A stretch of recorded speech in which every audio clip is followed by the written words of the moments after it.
guys, welcome back to the Spill and Faith podcast. It's been a couple weeks since we've been here, but it has been crazy busy. I've had last day of high school like ever. It's very sad, but it's It's okay. exciting. It is exciting. It's It's not very sad, exciting. yes. It's very exciting. It's a little sad just because like I'm never gonna be a kid again, and like it's hit me, but it's not like fully hit me that like okay, Right. after the summer I'm not going back to school. Like it's But you so have weird. college, and then you're Yeah. gonna go to be a teacher, so, So you're gonna be still in the school yeah, I realm. have school every day basically Yes. for the rest of my life. So I Oh think yeah. you'll be just fine. Yeah. But high school graduation is coming up. It's Thursday. There's a fly. The fly's back, guys. I don't know if you remember this from last year. You Now can that see it on the camera. Yes, now that the flies have come back out, we have had this one that has been. I swear, Chloe's been here for like 30 minutes now. This fly has not been out until we've sat down to film. It's and then, me. Yes, now It's now me. it's I come promise back. I shower, guys. But before we get started, I just wanted to kind of give y'all an update on Dad, which there's really not one. And people will ask, and like I know they care, I do, but like there's really not an update, and I feel so bad because I'm like there's really not one, and I really don't know what I'm talking about most of the time. But on the 20th, so 2 days maybe, the tumor board is meeting together to discuss the tumor and what the plan is. So please be prayerful for that, just for them to make the best decisions possible for the situation and for Dad, and just pray for us to have peace and comfort. I'm praying this fly does not go in my mouth. Y'all. It would be my luck.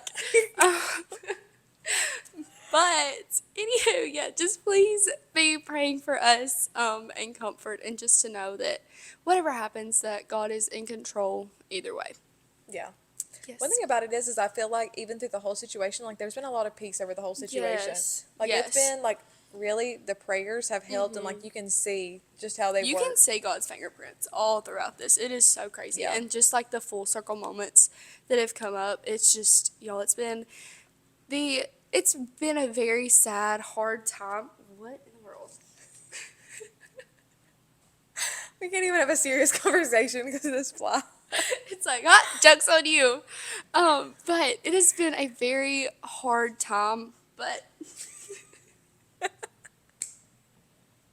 we're not going to get through this. No, we're not. Uh, this is spiritual warfare, guys. That We're gonna get through this It's- podcast, it's okay? actually- One way or another. It's actually the devil saying, as Yes. in fly form. Anywho, but it has also been the most eye-opening and greatest moments that has happened in our lives, just because you just see God all throughout this, and it's showing like how much community we actually have, and how important God's people and God's church is. Because our family has been great 100%, but also like the church. Oh Yeah. my goodness, y'all, I cannot even express how grateful and thankful I am for our church and everybody in our community around us. They have just been the greatest blessing. Well, how beautiful is it? Like whenever you're going through those hard times, that then you can really see like the people that it's like that they're in your life, but you don't really Yeah. know like the impact that you've had on them, or like how much you mean to them until things like this happen. Yeah. And then it's like to see them bring meals and have prayer groups and reach out and call and check in and just really care. So Yes. it's really beautiful. It's just another way that reminds us that we're all one big family, and just to like love on each other, Yes. love each other to death. Yes, It's and really I great. love that. So without further ado, let's jump into this. We are on Matthew 8.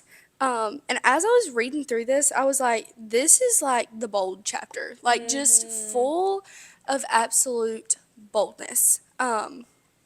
It was just, this is just so crazy to me, because when I read this, like I try to imagine myself kind of in their shoes, or like back in the time of like Jesus, and just thinking about, and I try to do as much research as I can to look up like what all of these things meant, or what they did when certain people had certain diseases or whatever the case was, like their customs, I guess.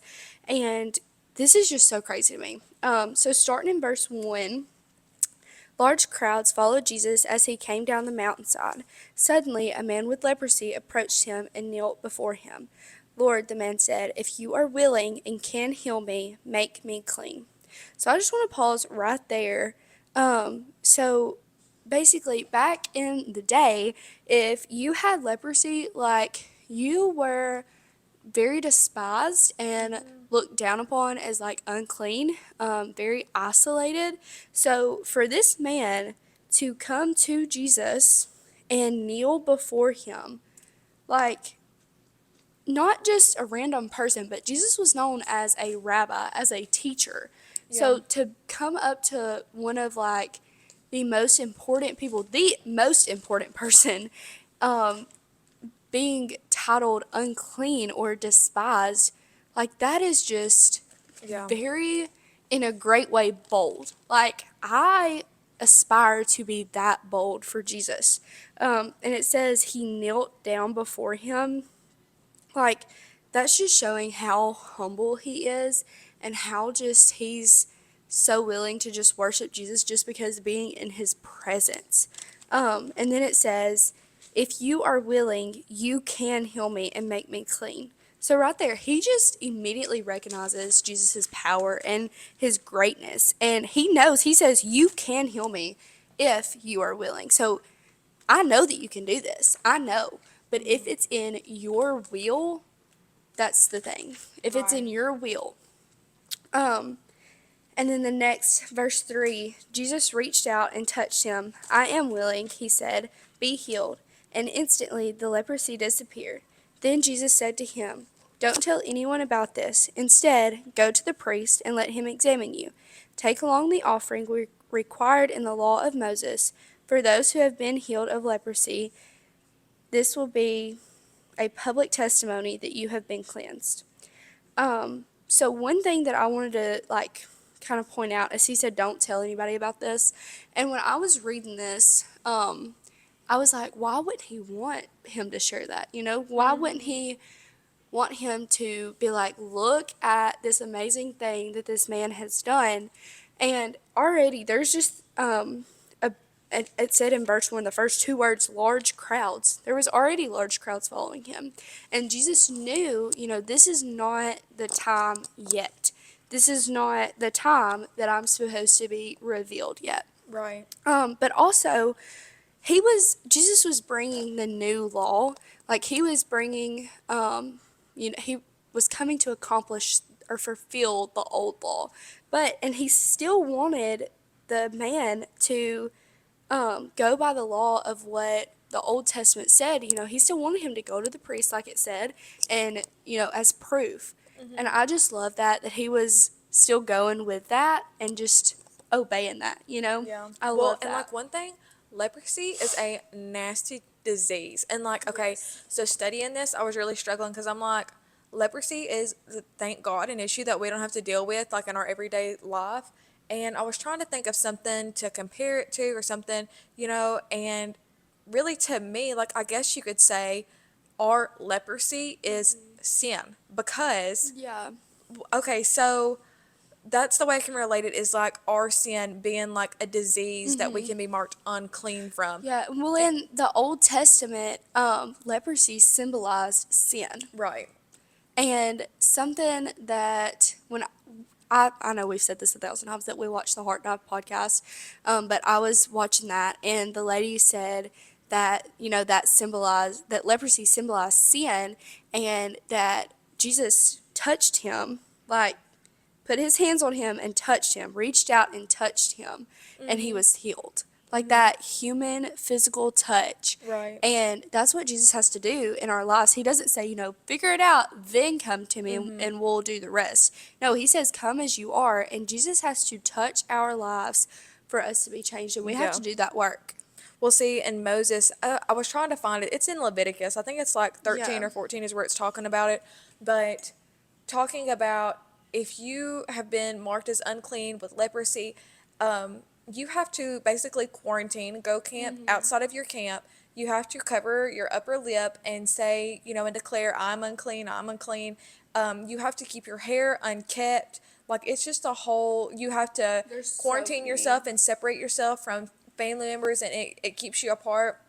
So that's the way that I kind of like, for me, I see my sin as it separates me from certain things. Like, even I feel like whenever I get closeness to certain, someone, like, I feel like there's certain sin that just keeps me, like, it feels like a void, like it Yeah. puts in between us. Yeah. So that's kind of the only way that I could relate it, like, to just have a sin that you struggle with, like a really nasty, sin that you may have not ever shared with somebody before. And that's how I kind of compared that to the leprosy thing, is like, thank God it's not like obvious boils and bumps and skin, or, sores all over us. Which the thing about leprosy is it is such a nasty disease that it's like your body decaying from the inside Yeah. out.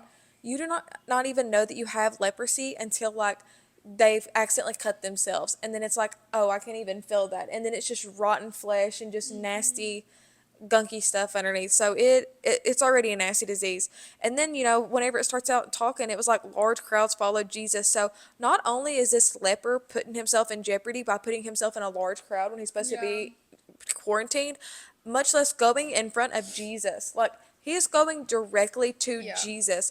One, because he was probably so desperate, and Yeah. then two, because he knew that Jesus could do it. And then, like it says, and instantly the leprosy disappeared whenever he said, be healed. Another thing that I wanted to say that I took note of, so I noticed some correlations between a few things. So whenever it talks about, Jesus told him to go back to the priest, and he was like, don't tell anyone, what I've done. First of all, could you imagine having leprosy and, like, having this nasty disease, Yeah. being quarantined, and then just being like, I don't need you to tell anybody. I need you to go back to the priest. I'm gonna be like, no, Jesus, like, you don't understand. Like, I gotta tell everybody about this. I've gotta go tell. And, like, Yes. there's been so many times that it's like, how many times has God gave me a message, and instead of me going and doing that thing, have I went and I've called A, B, C, my mom, Chloe, whoever, and been like, okay, listen, I felt like this is from God, like, I really feel like he's telling me to do this. And why don't I just go and do that? Why do Yeah. I, like, have to take all these other side steps whenever he tells us one thing? And the correlation that I noticed from this story was, so he told him to go to the priest. He tells him to go to the priest because the priest is the one that declared him unclean. Yeah. So he's got to be the one to declare him clean again, and see that he didn't have to go through some ceremony of killing doves and, wiping this blood Yeah. or whatever the ceremony was. It's in Leviticus. It's like a whole ordeal to be, marked as clean again. But the correlation that I thought was really cool, it is in John, and it is about Lazarus. Whenever he raises Lazarus from the dead. And I was trying to remember what it was, but, Jesus, he didn't even touch uh, the the wraps that was Yeah. on Lazarus. Yeah. Whenever he came out, he told them, he was like, okay, he's raised. Now unwrap him. So Jesus was like, y'all are the one that wrapped him up. Y'all are the one that declared him dead. Now y'all Yeah. are going to be the ones to unwrap him and declare him alive again. And I like, there's so many little key points that have correlations like that and just kind of mirror each other. Yeah. And I just think it's so awesome to see through these miracles that he does. It's John 11:44, by the way. But just to see these miracles that he does, and how it kind of all plays together. But Yeah. yeah, and it says, and the dead man came out, his hands and feet bound in grave clothes, his face wrapped in a headcloth, and Jesus told him, unwrap him and let him go. Like, wow, how many, and it just makes you think, in my life, how many times do I declare something like, oh, it's done, before I Yeah. even let Jesus have a hand in it, and just be like, oh, you know what, it's done, like, Yeah. this is what it is, this is dead, this is gone, this opportunity is past, before I choose to surrender it to Jesus and, like, let him have his way with it. Yeah. So, I never even thought about that. That just gave me chills. That was crazy. But one thing that I wanted to add before we move on to the next one was this man had been in isolation for I don't know how long, but even just like a couple days of isolation with like no human touch, like nothing. You were considered unclean, worthless, like nothing. And Jesus touches you, like that's big. That Yeah. is strong. That is Jesus just showing that compassion and that love. Well, the fact That that is Jesus like just, didn't even hesitate, like it yes. wasn't like, oh, you know what, like I can just like not have to touch you or anything like that because you have leprosy. Like I Yeah. don't want to be, and for him to do without hesitation and to not have that like just Yeah. mindset and perspective, and then like I feel like this is so horrible, but like sometimes there's people that you see in life and it's like I don't want to get in that because that's messy. Yeah. Like I don't But want. I love that Jesus was that example for us of Yeah. it does not matter. Yes. Because, I mean, like you just said, he didn't even have to touch Lazarus. Yeah. Lazarus was dead. Like, not breathing, no heart. Like Yeah. he was dead. He didn't even have to touch him. So he could have healed this man anyway. He did not have to touch him. That is proven. Yeah. But he chose to Mm-hmm. because that's an example for us of it does not matter who they are, what they look like, what they've done. It doesn't matter. You still treat them with love and compassion and kindness. And Yes. I love that. I love that everything that Jesus calls us to do, he has already done it. Mm. He's already lived that. And Yes. I love that. Absolutely. So going into verse 5, when Jesus returned to Capernaum, a Roman officer or a centurion came and pleaded with him, Lord, my youngest servant lies in bed, paralyzed and in terrible pain. Jesus said, I will come and heal him.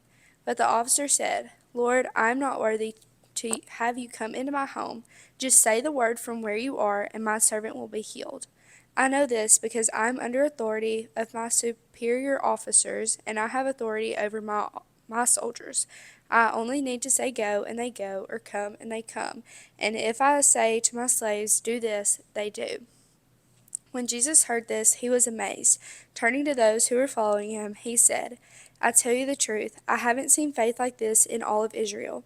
And I tell you this, that many Gentiles will come from all over the world, from east and west, and sit down with Abraham, Isaac, and Jacob at the feast in the kingdom of heaven. But many Israelites, those whom the kingdom was prepared, will be thrown into outer darkness, where they will be weeping and gnashing of teeth.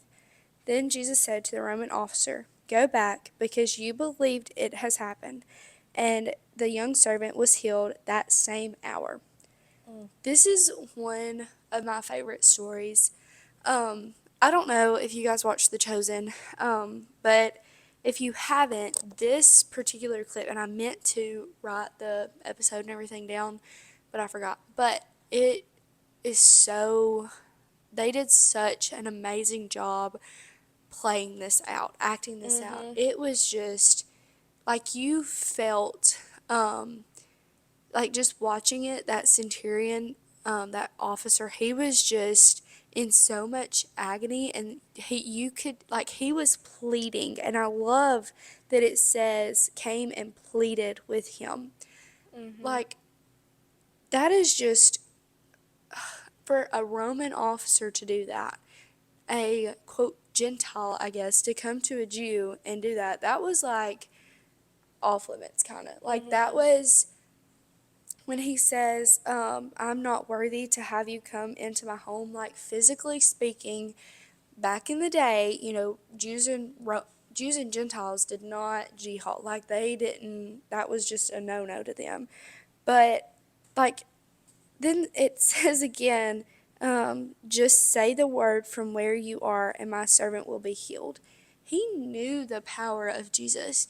And, like, he was so bold in that and just so much faith in Jesus that he was like, she may be, or he, the servant, may be 100 miles away, but I know that you just have to speak and it's there. But one more thing, I guess spiritually speaking, when he says, Lord, I'm not worthy, um, that is something that I feel like every Christian says. And if you haven't said it yet, you probably will. Because I know I've said it so many times that I am not worthy. And to be honest, that's the truth. We're not worthy of that. We aren't. But when Jesus came and died, he made us worthy. He made us to where we don't, he made it, he's the new high priest. We did a study in Hebrews, and that is all talking about like the new law versus the old law, and Jesus came and he fulfilled that. But there's this new law, and Jesus is this new high priest that we go straight to him. We don't have to go to all of these priests with this temple that it's like the, you know, the gathering room and then the holy room and most holy room where only the highest priest can. No, like we have full open access to talk to God whenever and wherever we want to. And is that not amazing? Yeah. Like Jesus made us worthy. Um, like I love that. That is why it's Yeah. one of my favorites. The one thing that really spoke out to me through this passage that I got from it is him not being a Christian, but having faith like he does in Jesus. And I'm like, wow. First of all, like, even unbelievers know who the Lord is. Like, they know who God is, they know the miracles he can perform. There's no doubt, that there is a God and that God is real and that God does do miracles.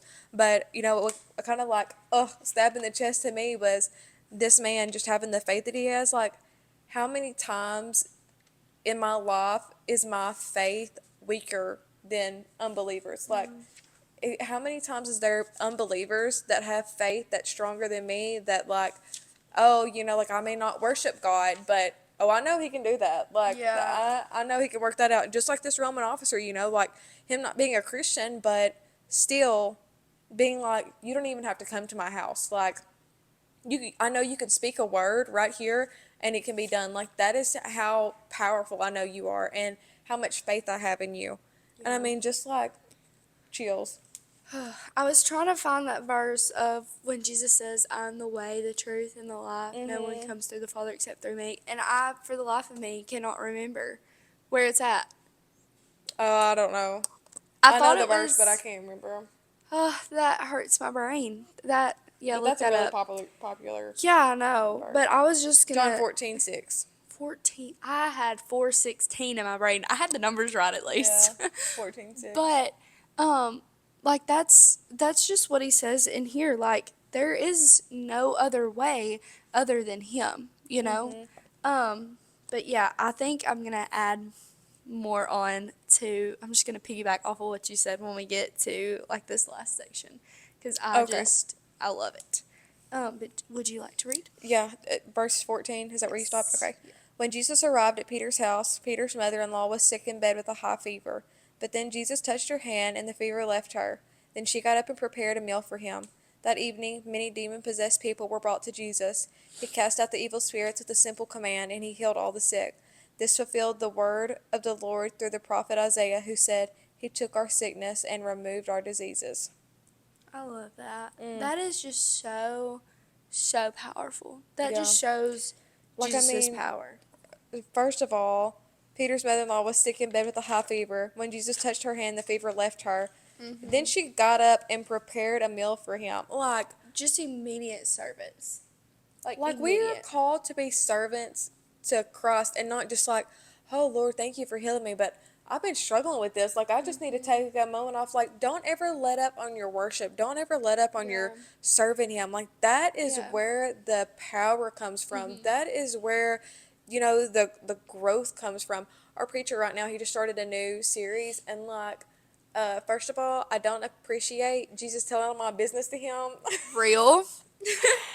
Real. because lately, and like, I'm really calling myself out here, It's okay. but I feel like I have just been not getting, I wouldn't say like lukewarm, but like in my relationship with God, I feel like I've Yes. kind of like plateaued recently. Me too. Like, I don't know, there's just a lot going on in life, and like, I've still been praying and talking to you, but like, I haven't really like heard from God like I'm used Yeah. to hearing from him. Or like just feeling that, like feeling like I always do, being like a super emotional, and I feel like I've just kind of hit like a plateau. Yeah. And the sermon series that he's preaching on right now is Deeper Waters, and it's talking about going deeper in your faith. And I've done forgot where, it's in Ezekiel 47 3 through 12, but it's basically whenever he's talking about the Lord called me out in a river that was ankle deep, Yeah. and then it went up to knee deep, and then went up to waist deep, and then it got to where it was water that you had to swim in, and he was like, Lord, like, what are you doing? Like, I can't swim in this, and it's like, you know, we can swim, like, we trust him to lead us through all these like little shallow times, but then it's like when we get to the big stuff, and whenever we get to Yeah. like stuff that calls for huge surrender, like, why is it that we feel like we can't swim and we can't trust him whenever we trust him, through all the way Yeah. like that? So really just trying to grow deeper faith and get into that Yeah. and go into those deeper waters. And that's what I feel like, is getting with that service like she was, like, to just have so much faith in Jesus that instead of, like, knowing his hand was in it, knowing it's not nothing I done, no, it's not nothing the work that I've done, but everything that he's done, and just Yeah. serving him and just Yes. worshiping him, thanking him for what he's done in my Yeah. life and how he's answered prayers. And even if it's like, it may not have been the way that I seen that I wanted the prayer answered, but like it got answered. And sometimes, I feel like we forget that God calls us to go through these hard times, and the lessons are learned through the hard times. Like, we don't necessarily have to pray ourselves out of a circumstance, but pray ourselves through a circumstance. Like, Yes. that's where the growth is coming from, is through that circumstance. And for her not to be like, well, Jesus, why didn't you do that a long time ago? Like, you knew, Yeah. that I've been sick. But the fact that, she just got up and got to serving him. And Yes. that's just really an inspiration Yeah. for what I want to do. And I think that, when we do come in contact with Jesus and he heals that, that I think that kind of should get a hold of us Yeah. and awake something in us to get up and serve him, to get Right. up and go throughout life doing that. But I think also what I forget to, I guess, realize, or what I don't realize, is that when I'm praying for something, I have to be ready for when that prayer is answered to do it. Yeah. And that's something that we have a women's Bible study in our family that we do, every week. And that's something that my mom said that she had heard in a Bible study or something at church, that, we pray for all of these things and we pray to be better at serving, or, whatever it is. But are we really prepared to take that on? We have to be prepared to do these missions, to do all of this service, and really live out those prayers, because God can answer prayers all day long. But the fact is, are you going to do it? Yeah. Like, one thing our preacher said that I really liked, I was trying to find it earlier, but caught up in the jibber jabber. I can't read and think Yeah. at the same time. And so basically, he was like, you can want all the growth you want, but if you don't give God an opportunity, then how do you expect him to show up? And Ooh. like, that'll preach. Yeah. Okay, that conviction. That'll preach. If But you don't yeah. give God an opportunity, then how do you expect him to show up? Yeah, because how many times are we like, we got this, just like you were Yes. saying earlier. Yeah. Like we. And I mean, at the end of the day, Huh. like, if we're like, I'm gonna figure this out, I'm gonna do this, like, I'm on girl boss mode, and I'm doing this and this and this, and I'm getting all this done, God's gonna let us have our way. We have free will. He's not gonna be like, nope, you're gonna sit down and I'm gonna handle this. He's gonna let us come to him with that surrender and just sit back and be like, okay, well, you think you got this? Okay, I told you so. You Just you wait. you just go on. Yeah. And that was stepping on my toes, because it's like, wow, I get myself in all these pickles all the time. Then it's like, okay, God, I need you to show up. Whenever it's like, Yeah. I should have just went to him from the get Yeah, go. and how much grace does that show from God, and that lovingness and that true parent? Yes. God is seriously a girl dad, because I feel like women are just like that. We have that nature to just fix everything and solve Yep. everything and fix everybody. And he's just like, okay. But then when we go to him, he's always there. Yeah. Is that not amazing? Like, that is just girl dad. Like, that's just amazing. And I Yeah. just love that. And I aspire to be that parent. Yes. Absolutely. Okay, so next is verse 18. When Jesus saw the crowd around him, he instructed his disciples to cross to the other side of the lake. Then one of the teachers of religious law said to him, "Teacher, I will follow you wherever you go." But Jesus replied, "Foxes have dens to live in, and birds have nests, but the Son of Man has no place to lay his head." Another of his disciples said, "Lord, first let me return home and bury my father." But Jesus told him, "Follow me now. Let the spiritually dead bury their own dead." Okay, sorry, I got tongue-tied. But Y'all, I'm gonna be so for real with you. When I read this, where did that come from? Did you just hear what I said? I said when I wore this. Oh. When I read this, when I first read this, I was like, what? He's talking about foxes, and then he's not gonna let somebody bury their dad. Like, what? Y'all, I was so confused. But then, I seriously feel like you really have to pray and meditate over scripture and listen to podcasts and we love the heart dive. Just go and ask questions because I don't think anybody ever fully knows um, or quits learning about the Bible, but when he was talking about the foxes and the birds, and then he says, the Son of Man has no place even to lay his head. Basically, like, this isn't easy. This is like the most simple life that you can live. Like, we are going from place to place, serving, worshiping, spreading my word. Yeah. Like, I don't even have one specific place, Like, this is the hard life. And when he says, wait, hold on, like, let me go bury my dad, I was looking and they said, that his dad is like still alive or whatever, that Yeah. he's just gonna wait for him to die and, go through the whole process of being in that isolation and going through that grief and everything. Because in the Jewish religion, like, if somebody in their family died, like, they weren't even supposed to be out in public being seen. So it's just that waiting of, hold on, let me wait. It's basically just an excuse. Yeah. And that right there really got a hold of me because how many excuses do I make just in one day of Yeah. God's like, okay, Chloe, get my word. Okay, like, I haven't heard from you. What are you Yeah. doing? And just being like, I don't have the time, or like, okay, like, Lord, I'm Yes. gonna do it, but like, not yet. Like, let me do this. Yeah. Let me do A, Let B, and me, C yeah. first, or like, I've got to get this done, and then I can sit down and read my Bible, or okay, Lord, let me at the end of the day, whenever I get off work, or if I can get a lunch break, and it's Yes. like we can talk to Him at any time. But yes, this is okay. So like she was talking about, foxes have dens to live in and birds have nests, but the Son of Man has no place to even lay his head. That is calling us to be like, this is the least luxury life that Yeah. you could live. Like she said, the most simple life you can live, and it's something total opposite of what the world teaches us. Like in Yes. the world, you see, okay, if you have a nice house and nice vehicles and nice clothes, if you have all this and you have all this expensive stuff, that's success to the Yeah. world. And Jesus could care less the brand of clothes that you have, the year vehicle that you drive, the nice stuff that you have, however Because much guess what? anything costs. It's not going to heaven. Yes. It's not. It's staying here to Well, and that's rot and something burn. so worldly based, and Yes. you can have the nicest vehicle but have the deadest spirit and have the poorest spirit.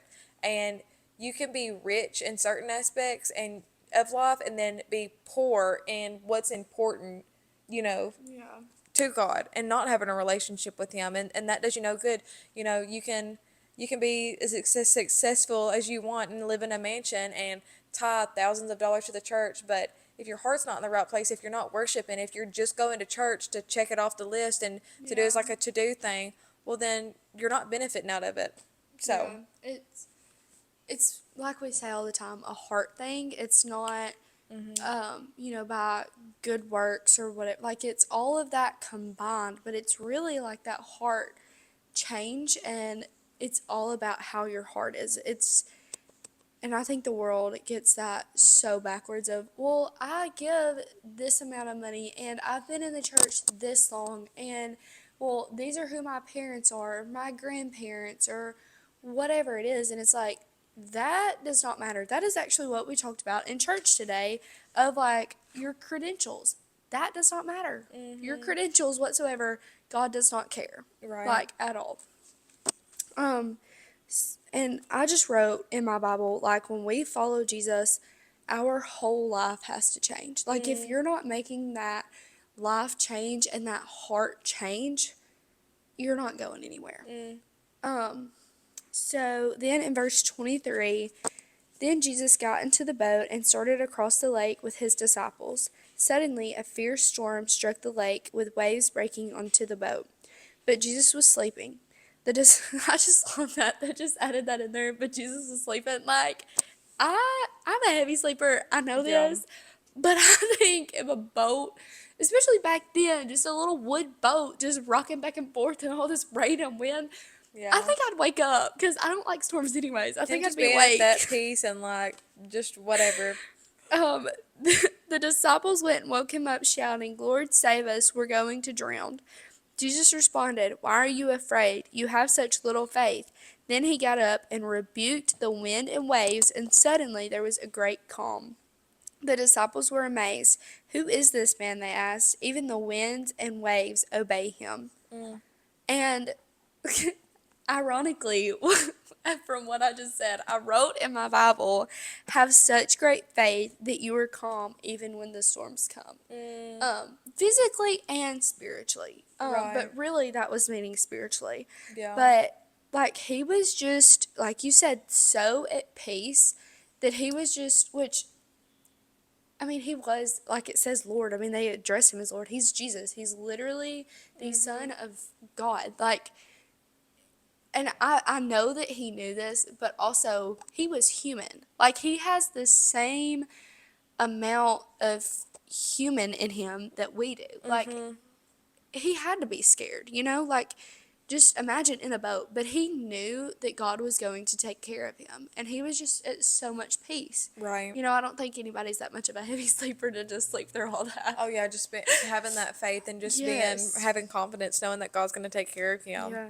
And even like the winds and waves obey them. Like, just imagine how strong winds are. Like, look at, I mean, I can just think about, the disaster that hit our community a month ago. Like, the tornado, that's a wind. Mm. That did right there, that strong, I guess, what was it, like 60-mile-an-hour wind? Or even I stronger, don't I think. know.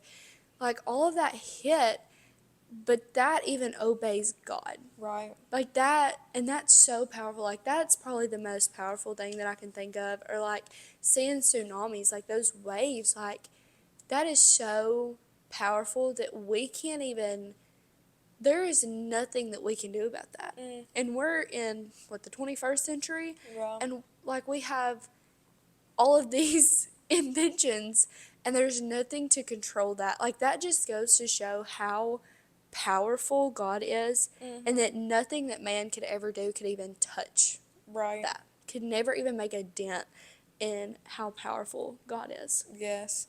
Um, I think, oh yes, I wrote this down. Y'all, this was not me. This was not me. I wish this was Chloe's words, but they're not. This is from the Heart Dive podcast. She said, nothing is too great for God, and that we need to focus on the problem solver, not the problem. Mm. That is so good. Y'all, I got chills because how many times in my life do I focus on the problem or think that I am the problem solver and try to solve all of these things, but in reality, I'm just focusing on this problem. Mm. And even when I'm like, okay, well, how am I going to get this done? Like, how am I going to make this better? How is this going to go away? I'm still focusing on this problem Mm-hmm. that I can't do anything about it. Like, Right. there is nothing I can do about it other than surrender everything to God and just focus on Him and know that He is in control and trust Him, surrender to Him. That has been like my favorite thing ever.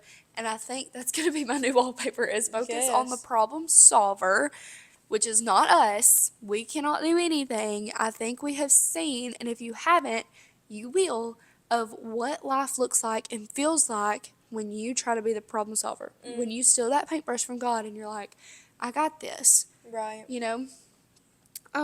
So going into, where did I end? Oh, yes, verse 28. This is going to be where I add on to you. Okay. When Jesus arrived on the other side of the lake in the region, of the, is that Gardines, maybe? I guess. That, it's okay. I don't know. Two men were possessed by demons met him. They came out of the tombs and were so violent that no one could go through that area. They began screaming at him, "Why are you interfering with us, Son of God? Have you come here to torture us before God's appointed time?" So I mean, they knew who he was. Like the demons called him Son of God. Like they knew. Um, Verse 30, there happened to be a large herd of pigs feeding in the distance. So the demons begged, if you cast us out, send us into the herd of pigs. All right, go, Jesus commanded them. So the demons came out of the men and entered the pigs, and the whole herd plunged down the steep hillside into the lake and drowned in the water. The herdsmen fled to the town nearby, telling everyone what happened to the demon possessed men. Then the entire town came to meet Jesus, but they begged him to go away and leave them alone. Mm. That's so sad. Like, whew. But two things that I wanted to point out was that even these demons, like adding on to you, that these demons obeyed him. They knew who he was. They knew how powerful he was. Like, if you cast us out, we know you can. So if you do this, like, they knew all of these things. And like you were saying earlier, how much of a difference is it between, you know, or how, I'm trying to think of how to word this.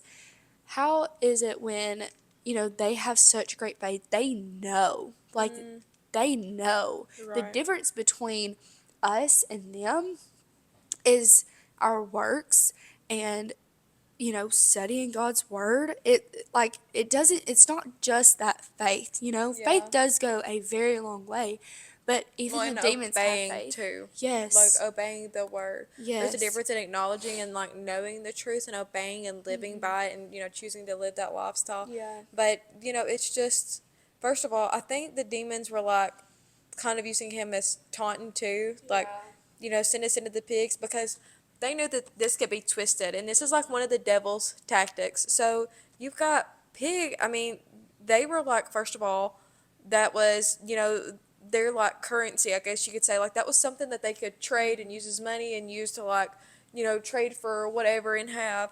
Um, I mean, because there were livestock, there wasn't a whole lot back then, so people did use livestock like that. So they were like, you know what? If we can get him to send us into the pigs and then us go in the water and drown and the pigs die, then we can twist it and make it like have some negative reflection on him. And like, how many times does Jesus do something in our life and it's like we see it, but like Yes. then the devil starts creeping in and it's like, oh no, but like he did not handle that the right way because then look how this messed it up and you don't realize that it was really handled for the better. Like when you Yeah. sit there and overthink it and like Chloe said, how she said to focus on the problem solver, not the problem. Focus on that Jesus is the one, that it's in his hands, that he's going to be the one that can handle it perfectly how it needs to be Yes. handled better than we ever could, instead of focusing on the problem and focusing on the 15 other ways that we could have chose to solve the problem. Yeah. That's literally exactly what I was gonna say. We have the same thoughts like all the time. We were texting each other earlier today, and I said something, and she was like, "Shut up!" Like I was about to say that. Yes. Like we have the same thoughts all the time, and she just everything out of my brain. It was like I just transferred it to her. It works out, it's mutual. That was perfect. But one thing I want to say, just to kind of close this up, and you add, whatever. But that this whole chapter just shows us how much power and authority Jesus has. Like he went from healing diseases and controlling nature. Yeah. Like that's just wild. And even these evil powers, like these demons, like he has authority over everything. Right. Like all of these big things, little things, from just a fever to demon possessed people, like, and nature wins. Like that's mind blowing. Yeah. Like there's nothing that can measure God because Yes. like he's limitless. There's not. Yes. He can handle this or he can That's what I was control gonna this, but say. like he Yes, can't. I have Yeah. this written down. Don't limit your faith in what Jesus can do. Like, don't Oh, how put funny. limits on God. Don't put limits of like that again. I can do this. You can have this one, and I'll take this. We're not dividing these up. Like, surrender everything to God. Yeah. Everything, even the littlest, tiniest thing. And something that I was thinking about the other day, it was, I don't even know, something little. I don't know. We'll just use a test for instance. I really don't think it was that, but it was something. Anywho, and I'm like, God really does not care about this. Like, this is literally so minute. Like, no, God does not care about this. I know exactly what it was now. Just kidding. But um, I was just praying and praying and praying and praying about it. And like at first I was trying to handle it. And then I was just praying and praying and praying about it.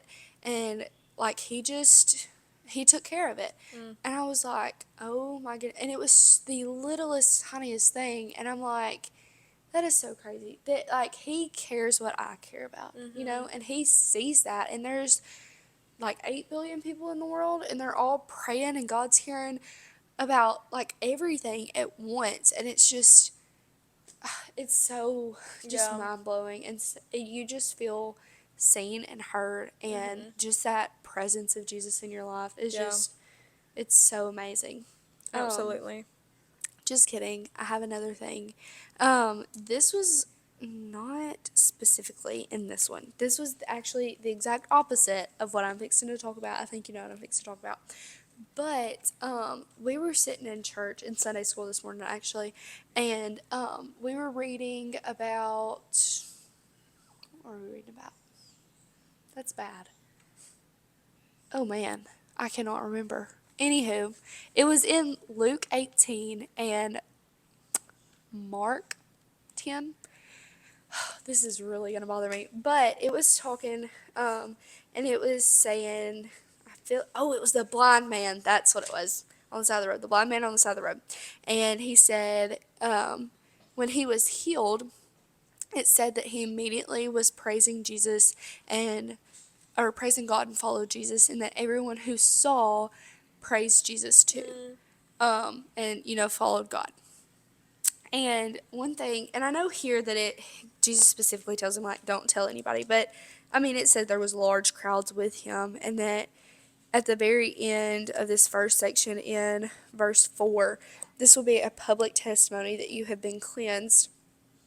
Like, these people that were around saw how broken and hopeless and sick this man was, and how, I mean, they had seen the blind man forever, or the paralyzed man or the demon possessed man. They have seen that for forever, and they knew this, and then Jesus comes and he heals them, and it's like their life is making a complete 180. And like I know that I know that just goes to show the importance of sharing your story and being that public testimony for Jesus, because that is how God is glorified. I mean, it blatantly says it.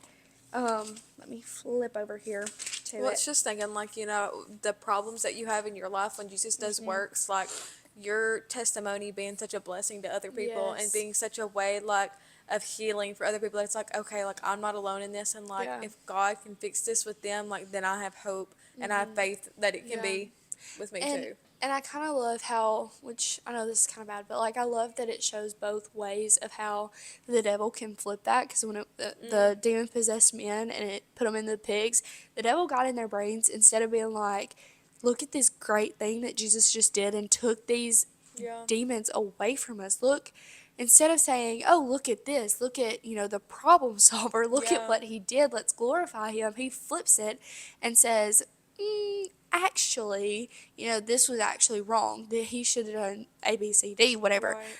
And I love that it shows both ways of that, of like, don't reject Jesus in your life. Like Grace said, focus on that problem solver. But it was Mark 10, verse 52. Jesus said, wait, let me make sure. No, just kidding. Hold on. Um, it's not in Mark 10, it's in Luke 18. Just kidding. We're almost there. Have patience with Chloe. It's not there either. Okay, I don't know where it is actually. Where was it? Man, it's in Matthew 20. That was not where we were though. Anywho, but it does say, when all who saw it, they immediately followed Jesus and kept going and kept, praising him and worshiping him. It said it was Luke 18, 35 through 43. I was just there. Maybe I wasn't.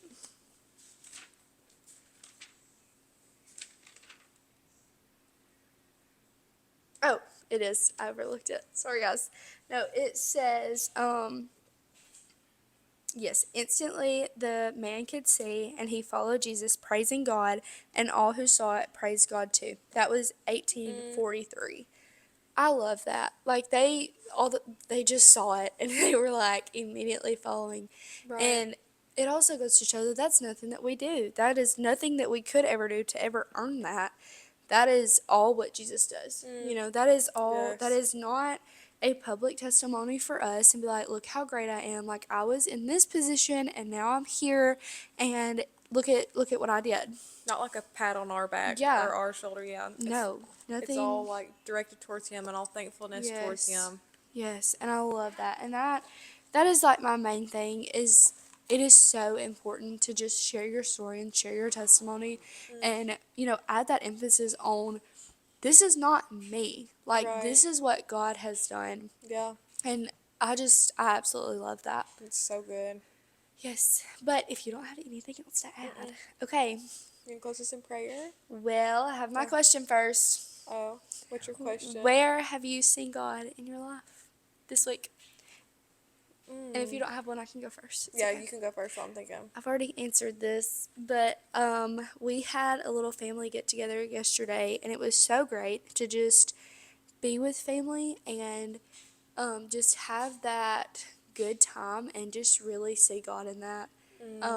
And all of the kids were like catching lightning bugs, and they were like, "Oh, look Yes. at the sunset! It's so pretty!" And just seeing just how innocent and pure the kids are. You know, Yeah. I just, that is so sweet. I just That love is it. really good.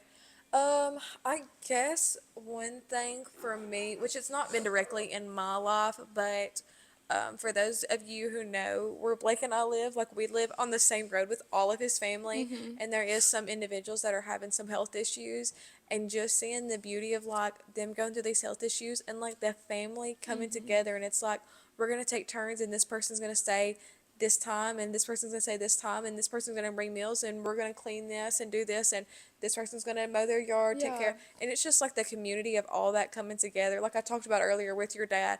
Just seeing the beauty of it, that it's like it's so easy to look in this like dark and dying world and just feel like everything is just going to crap and nothing's going good. Yeah.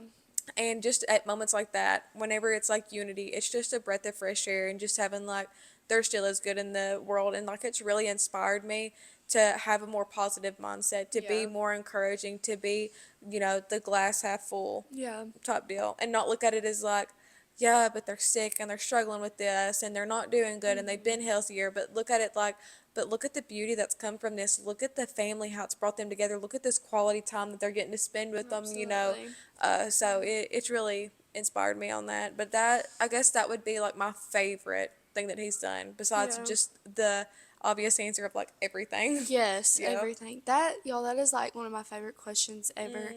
Just because it makes you go throughout your week, your day, and just be more intentional Yeah. about looking for God and seeking God and just keeping your eyes open and trying to see Him Yeah, and everything and just see the absolutely. good. Well, real quick, so sorry, this is like squirrel moment. It's okay. I seen this thing and like it just hit me whenever you showed me this. So just like a fun little thing. So I don't know what she's gonna say, to guys. kind of look around the room for like 2 seconds. Just gonna look around, okay? No, close your eyes. Oh, And I want you to tell me everything blue that you saw on the roof. I have no idea. Okay. Now open your eyes again. Wait, isn't there a dot on the thing that plugs into my phone? There is. Yes. Okay. Oh, you're sure? Now look around. It's like, so the can's blue, my journal's blue, That my book. shirt's blue, the book's blue. Oh my God, the Like there's candles. so much stuff that's blue. Yeah. So whenever you think of it, like it's so hard to miss Jesus whenever you're not intentionally looking for him. Oh my goodness. But whenever you intentionally That's look for Jesus in your cool. life, I it's like love it all that. pops up. So I think that love is so that. cool. That's one thing that I've been trying to do is like, at the first time I done that, I'm like, okay, close my eyes, and I'm like, is there No, even I was- anything blue in this room? I I'm was like, trying to think, and I was like, it's all in black and white. I don't know. I'm like, I don't know. Like the color just leaves your mind completely. But yeah, Yes. then being able to see Jesus. So I should have said your ring. oh yeah, my ring. But then you open your eyes and it's like, oh my word, there's like 6 things right in front of me that are that right color. beside me. Yes, yeah. Yeah, that is so cool. I love Yeah. that. I absolutely love that. Yeah. Okay, yeah, we're doing that every single time. I love that though. It's a fun exercise to do, and it really Yeah. kind of like puts it into perspective. Like, wow, okay, maybe if I am more intentional, like looking for Jesus, then I'll see it. That is so crazy. I Yeah. love that. Okay, I'm gonna do that to everybody now. So if you see Chloe, pay attention to all the colors that are around you because Mm. she's gonna be like, okay, close your eyes. And I'm gonna say like periwinkle. Yeah, I don't even know what color periwinkle is. We'll talk about it later. Okay. Okay. If you guys ever have like anything that we need to be praying about, or just want to reach out to us and talk about anything, or want to just specifically say, hey guys, we need this for prayer, or just comment it, whatever. We will be praying for you guys constantly. But with that being said, do you have anything we need to pray about? I do not. Okay, well, let's pray. Dear Lord, thank you for blessing us with this amazing day, God. Thank you for allowing us to have this platform to get on and just to share your word, God. And I pray that it just reaches people, and that we are speaking your truth, God, and sharing your word. And doing your will, Lord. And I pray that you be with us and help us to just be bold for you and come to you with boldness and have great faith, God. I pray that you be with us and help us to not get caught up in the storms and the problem. And God, I pray that we look to you and focus on you because you can do all things. And I pray that you just help us to know that, God. And I pray that you be with us and help us to just be prepared and to prepare ourselves, and to help prepare us to just be ready for whatever life throws at us and whatever you are calling us to do, God. Just to live that out, Lord. I pray for everybody that is sick or hurting right now, Lord, or anybody that's traveling. And I just pray that you be with us and help us to just be a light for you and a representation for you, God. In your name we pray. Amen. Amen. All right, we will see y'all next week. Bye, guys.